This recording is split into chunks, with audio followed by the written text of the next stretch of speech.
More tonight about the Valley soldier who died during a training accident early Sunday morning at Fort Stewart in Georgia. Here are the fast facts on what happened.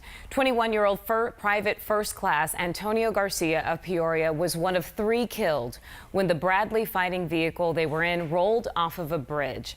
Several other soldiers were injured. Team 12's Mike Gonzalez has been following the story. Mike.